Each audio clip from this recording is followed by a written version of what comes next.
మహాగణుడైన సర్వాధికారి సర్వశక్తి దేవుడా, కృపమేడు వచ్చి దగ్గర గడిచిన ఆదివారం నుంచి ఆదివారం వరకు కొలిసిన రేఖలు మమ్మల్ని మళ్ళీ ఈ రోజు నిలబెట్టినందుకు నీకే వందనాలు తీస్తూ వదలన్నా.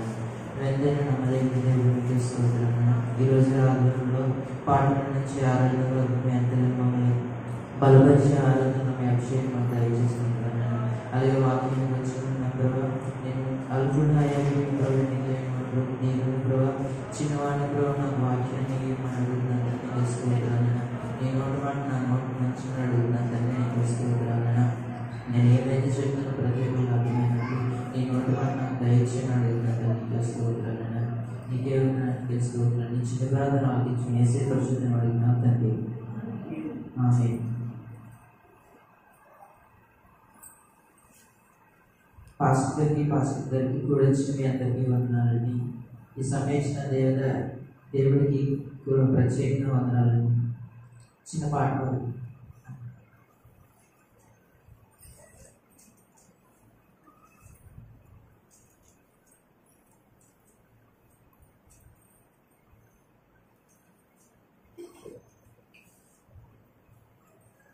దివతారాల కన్నా మిన్నైనది యేసు ప్రేమ, నా యేసు ప్రేమ. దివతారాల కన్నా మిన్నైనది యేసు ప్రేమ, నా యేసు ప్రేమ. లోక జ్ఞానములకు మించిన ప్రేమ లోకస్తులెవరు చూపలేని ప్రేమ. లోక జ్ఞానములకు మించిన ప్రేమ లోకస్తులెవరు చూపలేని ప్రేమ. ఎండి బంగారాల కన్నా మిన్నైనది యేసు ప్రేమ, నా యేసు ప్రేమ. యేసు ప్రేమ, నా యేసు ప్రేమ. లోకమునకు వెలుగైన ప్రేమ, లోకమునకు వెలుగిచ్చిన ప్రేమ. లోకమునకు వెలుగైన ప్రేమ, లోకమునకు వెలుగిచ్చిన ప్రేమ. లోకులకే కరిగిపోయిన ప్రేమ, లోకాన్ని జయించిన ప్రేమ. లోకులకే కరిగిపోయిన ప్రేమ, లోకాన్ని జయించిన ప్రేమ. యేసు ప్రేమ శాశ్వత ప్రేమ, యేసు ప్రేమ శాశ్వత ప్రేమ. హల్లెలూయా మహానందమే, హల్లెలూయా మహానందమే. ఇంటి బంగారాల కన్నా మిన్నైనది యేసు ప్రేమ, నా యేసు ప్రేమ. ఇంటి నా యేసు ప్రేమ. లోక జ్ఞానములకు మించిన ప్రేమ లోకస్తులెవరు చూపలేని ప్రేమ. లోక జ్ఞానములకు మించిన ప్రేమ లోకస్తులెవరు చూపలేని ప్రేమ. ఇంటి బంగారాల కన్నా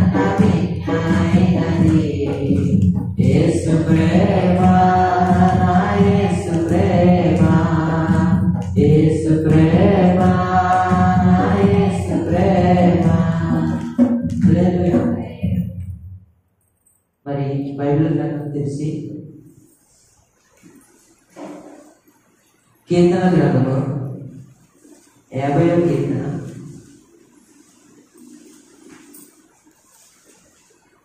కీర్తన గ్రంథము 50వ కీర్తన మొదటి వచనం చదువు. దేవాది దేవుడైన యెహోవా ఆజ్ఞించుచున్నాడు, తూర్పు దిక్కు మొదలుకొని పడమటి దిక్కు వరకు భూనివాసులను రమ్మని ఆయన పిలుచున్నాడు. ఇక్కడ మనకి కీర్తన గ్రంథము 50 కీర్తన 1వ వచనంలో మనకి ఏమని తెలియజేస్తుందంటే, భూనివాసులను ఆయన రమ్మనుచున్నాడు. ఎక్కడ రమ్మనుచున్నాడండి? పనికి వెళ్ళమంటున్నాడండి? కాదండి. ఇక్కడ దేవాది దేవుడైన యెహోవా పడమటి దిక్కు నుండి తూర్పు దిక్కు వరకు ఎన్నైతే మనకి ఎక్కడి వరకు ఉన్నాయో, తూర్పు, పడమర, ఉత్తరం, దక్షిణం, ఇక్కడ ప్రతి 4 దిక్కుల నుంచి దేవుడు ఏం చేస్తున్నాడంటే, మీరు నా దగ్గరికి రండి అని పిలుస్తున్నాడు. ఆయన మనల్ని పిలిచినప్పుడు మనం ఎలాగైనా ఉంటామండి, వెళ్ళాలి. కానీ కొంతమంది పిలిచినా సరే మొత్తంగా ఉంటారు, కొంతమంది పిలిచినా సరే తెలియదు పిలిచినట్లు. కానీ దేవుడు పిలుస్తున్నాడని మనకి తెలియదు, కానీ మనం ఏదో ఆలోచిస్తాం, కానీ ఆ టైంలో మనం వెళ్ళాం. కానీ ఇక్కడ దేవుడు మనకి తెలియజేస్తాడు, భూనివాసుని ఆయన రమ్మనుచున్నాడు. ఎక్కడ రమ్మనుచున్నాడు? ఆయన సన్నిధికి రమ్మనుచున్నాడు. ఎక్కడ రమ్మనుచున్నాడని? ఆయన పరిచర్య చేయడానికి రమ్మనుచున్నాడు. ఆయన చాలా మందిని మనకి బైబిల్లో చూస్తుంటే చాలా మంది ఆయన పిలిచాడండి. దేవుడికి పిలిచే అంత పని ఏముందని ఆయన పిలుస్తాడు. ఎందుకంటే మనల్ని మార్చాలండి. ఆయన గురించి మనం తెలుసుకోవాలండి. ఆయన గురించి తెలుసుకొని ఆయన రాజ్యం కోసం మనం వెతకాలని ఆయన మనల్ని రమ్మని పిలుస్తాడండి. మనకి బైబిల్ గ్రంథంలో చాలా మంది పిలుస్తారు, చాలా మంది దేవుడు పిలిచారండి. చాలా మందిని పిలిచి చాలా మందిని మార్చి వాళ్ళందరూ కూడా చాలా మందిని రక్షించారండి. అలాగే మనం మన బైబిల్ గ్రంథంలో చూసుకుంటే అనేక మంది పిలిచారు. మనకి దేవుడి విషయం ఎలా ఉన్నా సరే మన సంఘంలో పాస్టర్ గారి ద్వారా కానీ పాస్టర్ గారి ద్వారా కానీ మనకి దేవుడు కొన్ని మాటల కింద హెచ్చరించి మనం పిలుస్తారండి. కానీ ఆ విషయాల్లో మనం ఒకసారి ఆలోచించుకోవచ్చు. కానీ దేవుడు మనల్ని పిలిచే విధానం కూడా మనల్ని పిలుస్తారు. పిలిచినప్పుడు మనం ఆయన దగ్గరికి వెళ్ళాలని. అందుకే మనం బైబిల్ గ్రంథంలో అపొస్తలుల కార్యము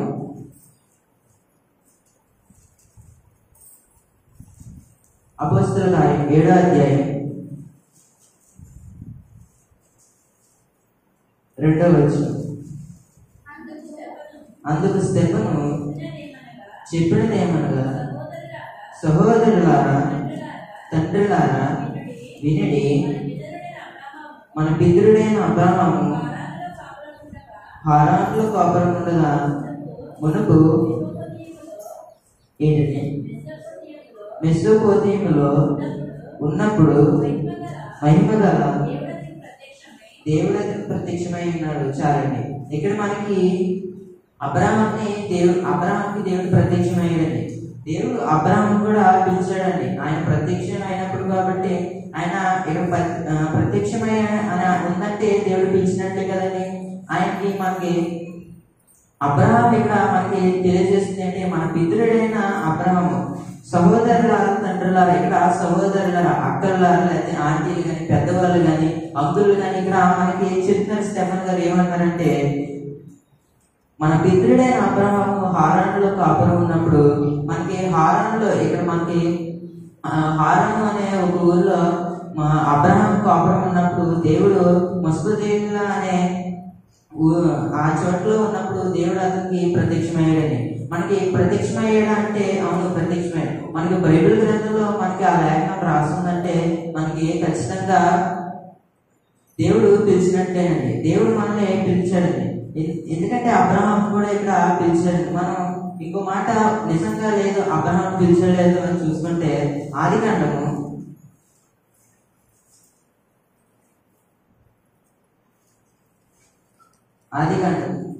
12వ అధ్యాయం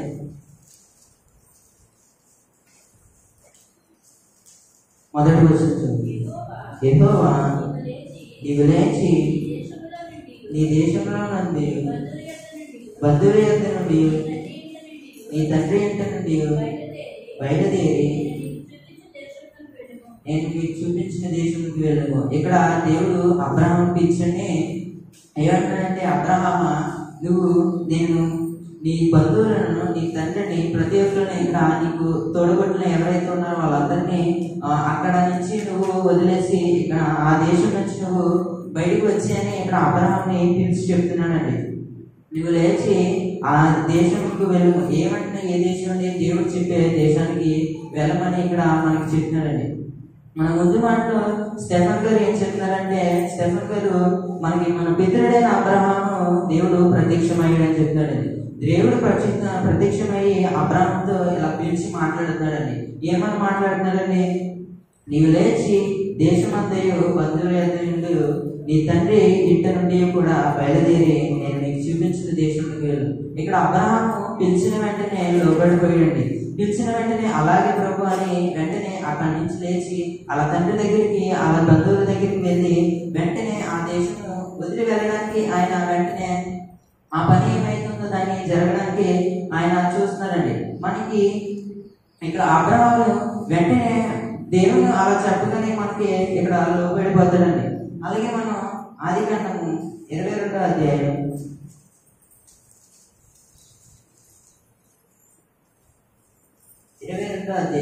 11వ వచనం. యెహోవా దూత పరలోకం నుండి అబ్రహామ అని అతన్ని పిలిచెను. అందుకు చిత్తం ప్రభు అని. ఇక్కడ మనకి ముందుగా మనం కీర్తన 50 కీర్తనలో దేవుడు రమ్మని పిలుస్తున్నాడండి. మనకి ఆయన రమ్మంటున్నాడు. బైబిల్ గ్రంథంలో అనేకులు పిలిచాడండి. మనం కొందరిని చూసుకుంటే ఇక్కడ అబ్రహాం కూడా పిలుస్తున్నారండి. అబ్రహామ అని పరలోకం నుంచి ఒక దూత వచ్చి దేవుడి దగ్గరికి దూత వచ్చి అని అబ్రహాం పిలిచినప్పుడు అబ్రహామ అప్పుడు వెంటనే శాస్త్రంగా పడిపోయి చిత్తము ప్రభు అని ఇక్కడ మనకి లేఖనం సెలవుస్తుంది.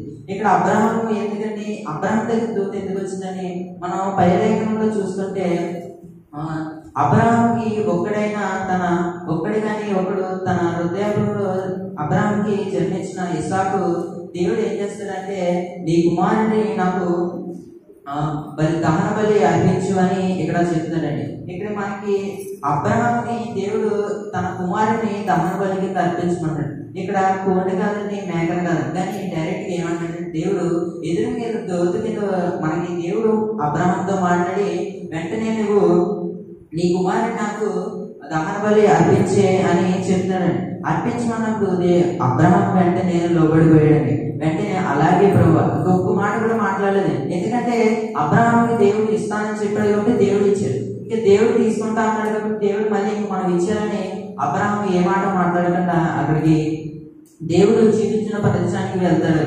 అక్కడ వెళ్ళిన తర్వాత కొండ ఎక్కిన తర్వాత దానికి కావాల్సిన బలిపీఠానికి కావాల్సిన ఏమైతే సామాను కానీ ఆ రాళ్ళు కానీ దానికి కొన్ని వగేరే వస్తువులు ఉంటారు కదండి బలిపీఠానికి తయారు చేసి అవన్నీ అక్కడ పెట్టి తన ఇసాకును బంధించి దాని మీద పడుకోబెడతాడని. కానీ ఇసాకు అలాగే ఉంటాడని ఏం మాట్లాడాడు, తండ్రికి విధేయుడై తండ్రికి లోబడి తండ్రి మాట జబదాకుడని అలాగే ఉన్నప్పుడు కరెక్ట్ గా అబ్రహాము తన చేయి పైకెత్తి ఇస్సాకుని బలి ఇచ్చే టైంకి వెంటనే పరలోకం నుండి మనకి అబ్రహాముని పిలిచాడండి. ఇక్కడ మనం 50 కీర్తనలు చూసుకుంటే భూనివాసులందరినీ దేవుడు మనల్ని పిలుస్తాడండి.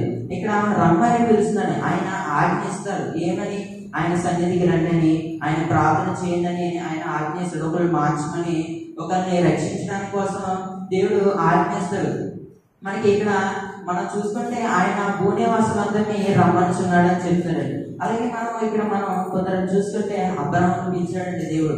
అబ్రహామును పిలిచాడంటే మనకి కళ్ళెదుకు మన బైబిల్లో చూస్తే మనకి ఆదికాండం 22:11 చూస్తే అబ్రహామ అని పరలోకం నుండి దూత వచ్చి అబ్రహాం పిలిచిందండి. మనల్ని కూడా పిలుస్తాడండి, కానీ మనకి తెలియదండి పిలిచినట్టు. దేవుడు పిలిచాడని మనం గ్రహించడం ఆ టైంకి మనకి ఆలోచన కూడా రాదండి. ఎందుకంటే అబ్రహాంని దేవుడు పిలిచి ఆ రోజు కళ్ళ ఎదురుగా దేవదూత రాగానే అబ్రహాం వెంటనే మోకాలు వేసి చిత్తము ప్రభు అని చెప్పారండి. మనకి ఇక్కడ అబ్రహాంని చూసుకుంటే మనం ఇంకా చాలా మంది ఉన్నారండి. దేవుడు అబ్రహాంనే కాదండి అనేక మందిని పిలిచాడండి. అనేక మందిని దేవుడు ఆయన కోసం ఎన్నుకొని ఏర్పరచుకున్నారండి. మనం అబ్రహామే కాకుండా మనం ఇంకోటి చూసుకుందామండి.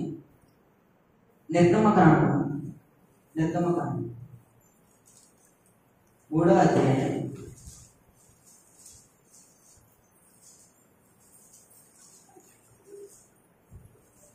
3వ అధ్యాయం 3-4 వచనాలు. అప్పుడు మోషే ఆ పొద ఎలా కాలిపోలేదో నేను ఆ తట్టు వెళ్ళి ఈ గొప్ప ఎంత చూసేదనుకున్నాను. దాన్ని చూచుటకు అతడు ఆ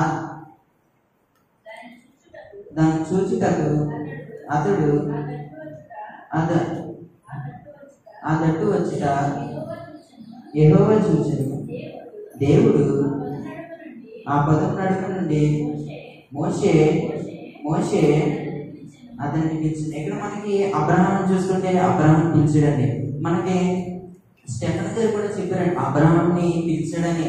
అబ్రహాము దేవుడు ప్రత్యక్షమయ్యాడని మనకి ఇక్కడ లేఖనం తెలియజేస్తుంది. అదే మనకి మోషేని కూడా చూసుకుంటే మోషేని కూడా దేవుడు పిలుస్తున్నాడండి.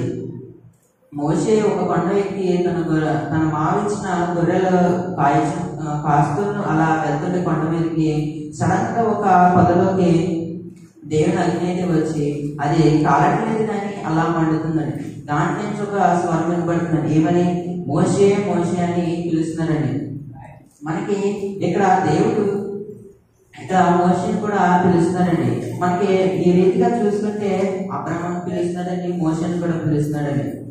ఇక్కడ దేవుడు మోషేని పిలిచి ఇలా అంటున్నాడండి, మోషే మోషే అని పిలిచినప్పుడు అందుకతడు చిత్తము ప్రభా. ఇక్కడ మనకి అబ్రహాం చూస్తున్నప్పుడు కూడా చిత్తము ప్రభా అని అంటాడండి. మోషేని కూడా చూసుకుంటే ఇక్కడ అందుకు అతడు చిత్తము ప్రభా. అతను కూడా మోషే కూడా లోపడిపోయాడండి. మోషే కూడా దేవుడికి సాష్టాంగ పడిపోయాడండి. ఎందుకంటే మోషే కూడా తెలుసండి జీవాధిపతినైన దేవుడని ఆయనకి తెలుసండి. మోషే కూడా సాష్టాంగ పడిపోయి వెంటనే చిత్తం ప్రభు అంటాడని. మనం కూడా అదే రీతిగా దేవుడు పిలిచినప్పుడు, దేవుడు మనతో మాట్లాడినప్పుడు, సేవకుడు మనతో మాట్లాడినప్పుడు మనం లోబడిపోవాలండి. మనం వాళ్ళకి ఏం చెప్తే మనం చేయాలండి. దేవుడు ఆ టైంలో మోషేతో ఆ పొద దగ్గరికి వచ్చి ఆ మధ్యలో నుంచి మనం దేవుడు అక్కడ మాట్లాడుతుంటే మోషే మోషే అని పిలుస్తున్నాడండి. మనకి మోషే కాకుండా మనం అబ్రహాం కూడా పిలిచాడండి. మనం ఇంకో మాట చూసుకుంటే మత్తయి సువార్త కాదండి, మొదటి సమయంలో 3వ అధ్యాయం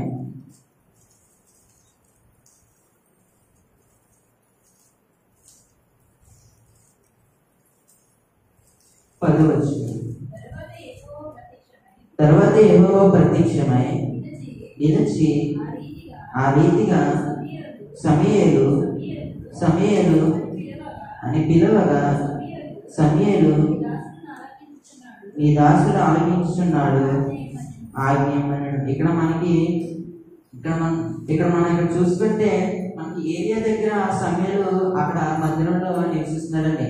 అక్కడ సమూయేలు కూడా దేవుడు పిలుస్తున్నాడండి. అక్కడ సమూయేలు అని పిలవగానే మనం పైలేఖనం చూసుకుంటే ఏరియా దగ్గరికి చిత్తం ప్రభు అని అడుగుతాడండి. కానీ ఏరియా నేను పిలవలేదు, నువ్వు వెళ్ళి కొడుకు అని చెప్తాడండి. మొదటిసారి పిలుస్తాడంటే, రెండోసారి పిలుస్తాడు, మూడోసారి కూడా పిలుస్తాడండి. కానీ సమూయేలు ఆ నిద్రలో అలాగే లేచి వెంటనే ఏలియా దగ్గరికి వెళ్ళి చిత్తము ప్రభా, చిత్తం అని చెప్పండి, నీ సేవకుడు నీ దాసుడిని వచ్చానని మనకి ఇక్కడ ఈ లేఖనంలో ఉంటుందండి. మనకి సమూయేలు అక్కడ అంత నిద్రలో అంత మంచి రాత్రి వేళలో ఏలియా పిలుస్తున్నాడు అనుకుని విసుగుపడకుండా మనకి ఒక ఏంటంటే బాబా ఏంటి ఇలాగా నన్ను ఏడిపిస్తున్నాడు అనుకోకుండా వెంటనే ఏలియా దగ్గరికి వెళ్ళి నీ దాసుడు నేను చిత్తము చెప్పండి అని అనగానే ఏలియా అప్పుడు నేను పిలవలేదు, నువ్వు వెళ్ళి పడుకో అని అంటాడు.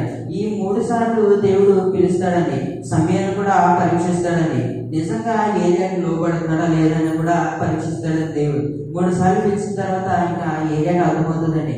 దేవుడు సమయాన్ని ఎన్నుకొని పిలుచుకుంటున్నాడు. కాబట్టి సమయాలు అయితే నువ్వు పడుకున్నప్పుడు ఏమన్నాడని తర్వాత యెహోవా ప్రత్యక్షమై నిలిచి ఆ రీతిగా సమయాలు అని పిలవగా సమయాలు నీ దాసులని ఆలకించున్నాడు ఆజ్ఞాపన్నాడు. ఇక మనకి ఏం చేయాలి అంటారు, నువ్వు పడుకున్నప్పుడు మళ్ళీ నేను ఎవరైనా పిలిస్తే చిత్తము ప్రభువా నీ దాసులను ఆజ్ఞమని ఇక్కడ చెప్తాడని.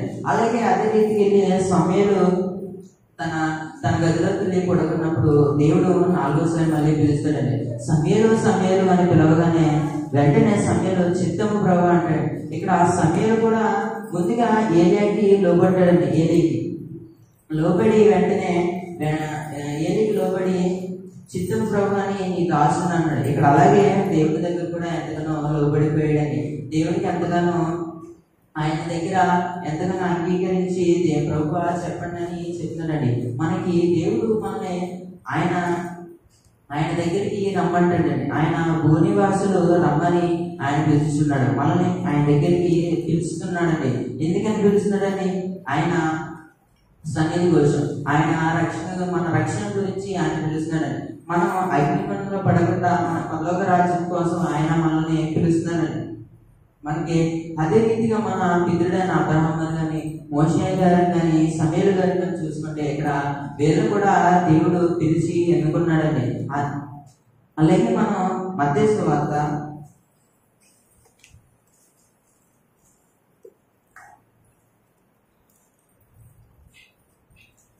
4వ అధ్యాయం 18-19. యేసు గలిలయ సముద్రం తీరున నడుచుచుండగా పేతురు అనబడిన సీమోను అతని సహోదరుడైన ఆంద్రేయ అనే ఇద్దరు సహోదరులు సముద్రంలో వలవేట చూసెను. వారు జాలరు. ఆయన నా వెంబడి రండి, నేను మిమ్మల్ని మనుషులు పట్టి జాలరుగా చేతునని వారితో చెప్పాను. వెంటనే వారు తమ వలను విడిచిపెట్టి ఆయన వెంబడించారు. ఇక్కడ మనకి యేసు ప్రభు గారు ఒక సముద్ర తీరాన ఒక దారిలో ఒక మార్గంలో నడుస్తున్నప్పుడు ఇక్కడ ఆ సముద్రం ఆ ప్లేస్ లో ఆయన నడుచుకుంటూ వెళ్ళినప్పుడు అక్కడ పేతురు అనబడిన సీమోను, పేతురు ఇంకో పేరు సీమోను అంటారు.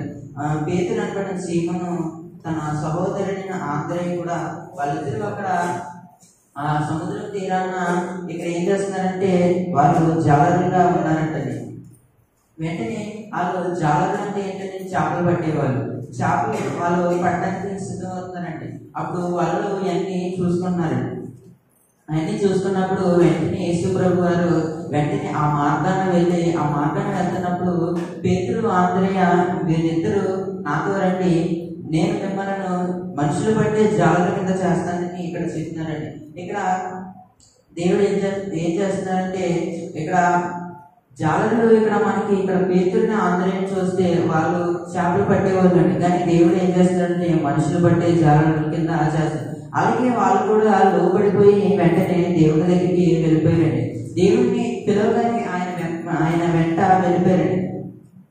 వెంటనే వారు తమ వలను విడిచిపెట్టి ఆయన వెంబడించారండి. ఎందుకు వెంబడించారండి? ఆయన గురించి తెలుసుకున్నారు కాబట్టి. ఆయన గురించి తెలుసు కదండి. ఆయన ముందుగానే మనుషులు పట్టి జాలరి కింద చేస్తా అన్నారండి. ఆయన వాళ్ళు లోపడ్డారు కాబట్టి తర్వాత రోజుల్లో ఆయన ఆంధ్రయ్య గారిని కానీ పేతురు గారిని కానీ ఎంతగానో వాడబడ్డారండి. ఎందుకంటే దేవుని చెప్పిన మాట చేశారు కాబట్టి వెంటనే వాళ్ళు లోబడిపోయారండి. లోబడిపోయి ఆయన వెంబడించగానే వాళ్ళు మంచి సువార్త మంచి పరిచయాల కింద మారిపోయారండి. దేవుడు మనకి ఇక్కడ పిలుస్తున్నాడండి. ఆయన వెంబడి వచ్చామని పిలుస్తున్నాడండి. భూనివాసులను కూడా మనందరినీ ఇక్కడ మన భూమి మీద నివసించే మనుషులు కానీ ఇక్కడ దేవుడు సెలవిస్తుంది ఏమంటే మీరందరూ నా ఎదురు రండి, నేను మిమ్మల్ని రక్షిస్తాను అని ఇక్కడ దేవుడు చెప్తాడండి. మనం ఆయన దగ్గరికి వచ్చినప్పుడు ఆయన మనల్ని రక్షిస్తాడండి. ఆయన దగ్గరికి వచ్చినప్పుడు మనకి ఎక్కడ దొరకలేని ప్రేమ మనకి ఆయన తెలియజేస్తాడండి. ఇక్కడ మనం చూసుకుంటే పేతురు గారిని ఆంధ్రయ్య గారిని కూడా దేవుడు పిలుస్తున్నారండి. ఎందుకు పిలుస్తున్నారంటే వాళ్ళు దేవుని కోసం వస్తారా లేదని దేవుడు పరీక్షించాడండి. వెంటనే వాళ్ళు ఏం చేశారంటే అక్కడ ఉన్న సముద్రాన్ని అక్కడ వదిలేసి వెంటనే ఆయన వెంట వెళ్ళిపోయారండి. దేవుని వెంట వెళ్ళగానే దేవుడు ఏమన్నాడంటే మనుషులు బట్టి జాగ్రత్త కింద చేస్తానని చెప్తున్నాడే. అదే రీతిగా మనం ఇందాక చూసుకుంటే మోషే గారిని పిలిచాడండి. మోషేని కూడా పిలిచి అని అనగానే మోషే కూడా వెంటనే లోబడిపోయాడండి. లోబడిపోయి వెంటనే దేవునికి నీ చిత్తము ప్రభువా అని అనగంటున్నాడండి. అందుకు మనం కూడా ఎదే రీతిగా దేవుడు మనకి సేవకుల ద్వారా కానీ సేవకురాల ద్వారా కానీ మనకి దేవుడు పిలుస్తాడండి. పిలిచినప్పుడు మనం దేవునికి మన విధేయులుగా ఉన్నప్పుడు దేవుడు మనల్ని ప్రేమిస్తాడండి. అదే రీతిగా పేతురు గారిని ఆంధ్రయ్య గారిని మనుషులు పట్టే జాగ్రత్తగా చేసినట్టు మనల్ని కూడా తయారు చేస్తాడండి దేవుడు. మనం ఇంకా కొన్ని మాటలు చూసుకుంటే లోకా గ్రంథము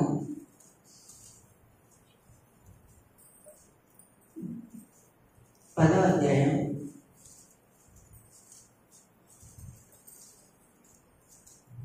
41వ వచనం. అందుకు ప్రభు మార్తా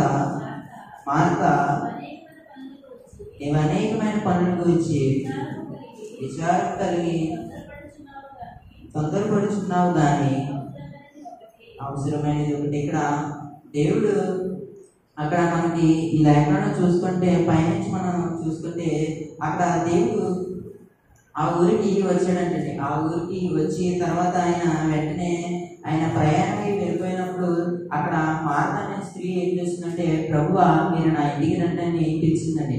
మా ఇంటికి రండి అని పిలిచి అక్కడ ఏం చేస్తుందంటే మార్తాకి తన సహోదరి అని తన అదే చెల్లెలు కానీ అక్క కానీ అక్కడ మరియా అనే సహోదరి ఉందంటండి. ఆమె మార్తా కూడా దేవుడిని పిలిచి నా ఇంటికి రండి అని ఇక్కడ మనకి చూస్తే ఉంటుందండి.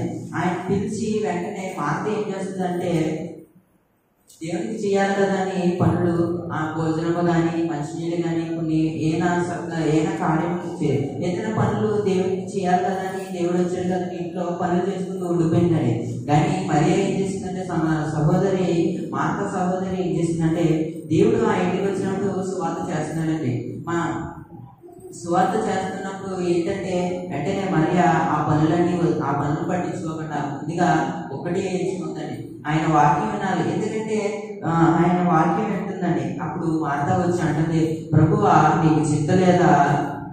నేను పనిలో ఎంతలాగా అలసిపోతున్నాను, ఎంతలాగా కష్టపడుతున్నాను. మార్తా ఎటువంటి చింత లేకుండా నీకు ఎక్కడుంది, మార్తా కొంచెం చెప్తావా అని అంటున్నాడు. అప్పుడు పైకి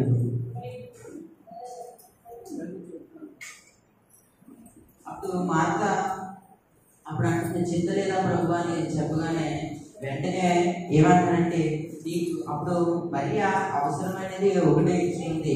అది ఎంచుకొని ఏం చేస్తుందంటే నా దగ్గర కూర్చుని సువార్త వింటుంది. మనం 42వ వచనం చూసుకుంటే చదువుతుంది.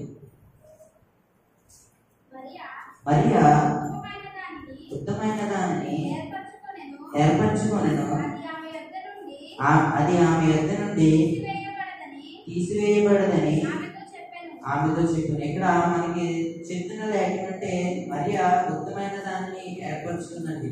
ఎందుకంటే మార్తా అక్కడ ఏమంటుందండి, మార్తా పనులు అక్కడ పనిలో ఉండిపోయి ఇంకా దేవుడి గురించి పట్టించుకుంటుందని.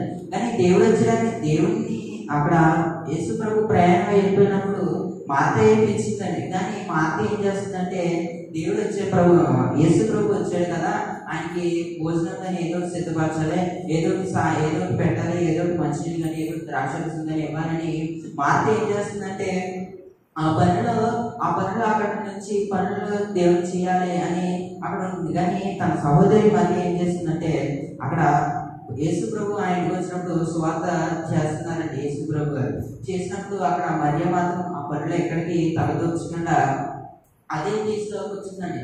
ఎందుకంటే మరియ ఒకటి ఆలోచించిందండి.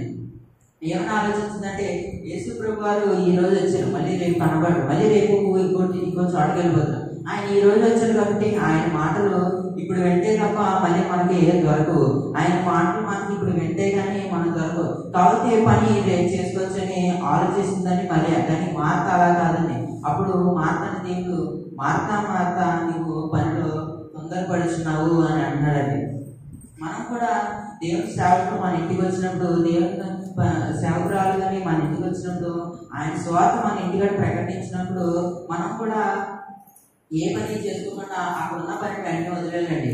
ఆయన మనం ఒకవేళ మనం వంట చేసుకున్నా కానీ మనం ఎక్కడైనా పనులు అయినా చేసుకున్నప్పుడు వెంటనే ఆయన స్వార్థ కోసం సేవకులు కానీ సేవకురాలు కానీ వచ్చారంటే మనం ఆయన సేవకులు వచ్చారంటే ఏదో మంచి మాట తేడానికి అండి, ఏదో ఒకటి ఒక వాక్యాన్ని ఇంట్లో పెట్టడానికి అండి. ఆ టైంలో మనం పని చేసుకుంటూ ఉన్నప్పుడు ఇంకా మనకి చెప్పే మాటలు ఏమంటారండి, పనిలోనే ఉండిపోయి ఇంకా మేము చేసుకుంటాం. కానీ మరి అలా మనం ఉంటే ఎలా అంటే మనం కావాలంటే పని రేపు చేసుకోవచ్చు, ఈ రోజు వదిలేసి వెంటనే పాస్ గారు పిలిచారు కాబట్టి లేదా వెంటనే మనం చూసుకుంటే మనకి దేవుడు మనకి కార్యం చేస్తాడు. మరియా ఒక్కటే ఎంచుకుందండి, ఆయన వాక్యం ఎంచుకుందండి ఒక్కటే. ఎందుకంటే ఆయన ఈరోజు వచ్చినప్పుడు మళ్ళీ ఈ రోజు వినకపోతే మళ్ళీ రేపు దొరకదండి. రేపు ఎక్కడికి వెళ్తారో తెలియదు, యేసు ప్రభు ఇంకో చోటకి వెళ్ళిపోతాడని మరి ఆలోచించి ఆ పనిలో అక్కడ ఉండకుండా దేవుని దగ్గర ఉంటుందండి. మనం కూడా అలాగే ఉండాలండి. దేవుడు పిలిచినప్పుడు మనం ఎలా ఉండాలంటే ఆయనకి వెంటనే దగ్గరికి వచ్చి సిద్ధం ప్రభు అని చెప్పలే.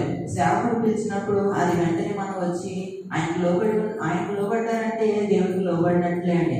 మనం కూడా ఆయనకి వెంటనే మనం లోబడినప్పుడు దేవుడు అది మనం చూస్తాడండి. సేవకులకు లోబడినట్లు మనం కూడా లోబడితే దేవుడు అది చూసి దేవుడు ఎంతగానో మనల్ని ప్రేమిస్తాడండి. దేవుడు మనల్ని ఎంతగానో ఆశీర్వదిస్తాడు.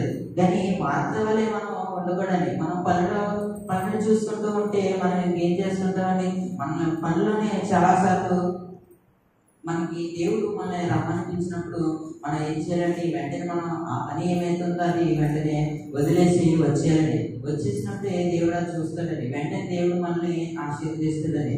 అలాగే మనం ఇంకో లేఖనం చూస్తుంటే అపొస్తలుల కార్యం 9వ అధ్యాయం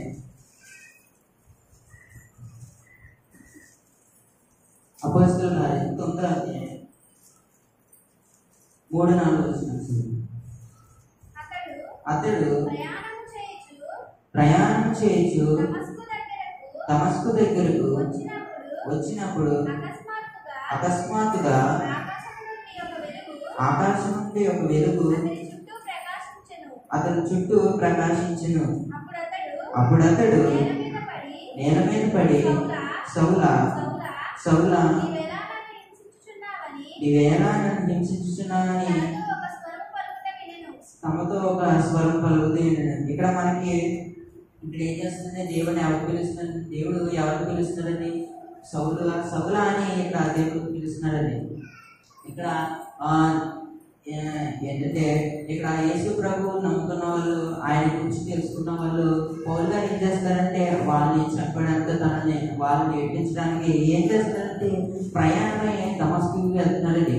దమస్కుకి వెళ్తుంది కొంత దూరంలో వెంటనే ఒక వెలుగు ఆయన చుట్టూ వెంటనే ప్రకాశించగానే ఆయన ఏం చేయాలో తెలియక సౌలు గారికి వెంటనే అక్కడ గుర్రం మీద నుంచి పడిపోయిన వెంటనే ఇంకా కళ్ళు కనబడతలేదండి.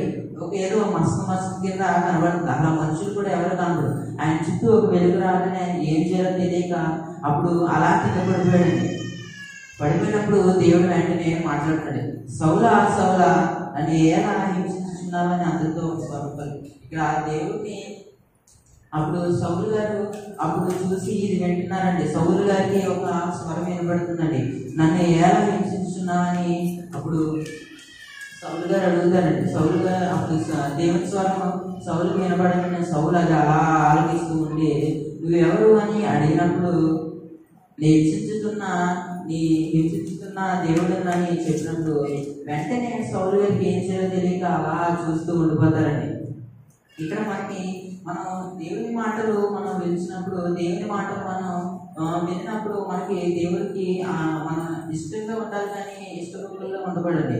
మనకి ఆయన దగ్గరికి ఆయన మన దగ్గరికి వచ్చినప్పుడు మనం మనల్ని ఆయన బాధ పెట్టే వాళ్ళని ఉండకూడదండి. ఆయన మాటలు మనం వినడానికి సంతోషంగా ముందుకు వచ్చినప్పుడు మార్త వల్ల మనం పనిలోనే ఉండకూడదు, కానీ మరే వల్ల మనం దేవుని కోసం ఎంచుకోవాలండి. సరైనది ఒక ఎంచుకొని ఆయన వాక్యాన్ని కోసం వింటుందండి. మనం కూడా ఇక్కడ సౌలు దేవుడిని హింసించినట్టు కానీ మనం కూడా హింసించుకోండి. కానీ సౌలు తర్వాత మారి అనేక దేశాలు అనేక ప్రాంతాలు కూడా వెళ్ళి సౌలు పౌలు కింద మార్చబడి ఆయన ఎంతగానో పరిచయం చేశాడండి. దేవునికి వెంటనే ఆ గుర్రం మీద నుంచి పడిపోగానే ఆ వెలుగు ఆయన చుట్టూ రాగానే ఇంకేం చేయాలో తెలియక ఈ మాటలు అన్న తర్వాత అప్పుడు ప్రభు మాట లోబడిపోయి ప్రభుకి లొంగిపోయాడండి. ఆయన వెంటనే లొంగిపోయి ఇంకా ఏం చేయాలో తెలియక దేవునికి ప్రభు ఏం చేయమంటామని చెప్పగానే ప్రభు ఇలా చెప్పారు. మనం దేవునికి బాధ పెట్టే వాళ్ళగా ఉండకూడదు. మనం ఒకటి చెప్తే అది వెంటనే దేవుని సేవకుడు చెప్పాడంటే మనం కూడా వెంటనే అది చేయాలండి. అది దేవుని దగ్గర వచ్చినట్లేనండి ఆ మాట కూడా. ఎందుకంటే మనం ఆ మాటలు మనం నెరవేర్చుకోవాలండి. మనం పనిలో పడి మనం ఉండకూడదు. ఎందుకంటే దేవుడు చూస్తాడు, ప్రతిదీ చూస్తాడు. అలాగే మనం ఇంకో మాట చూసుకుంటే పేతురు రాసిన మొదటి పేతురు రాసిన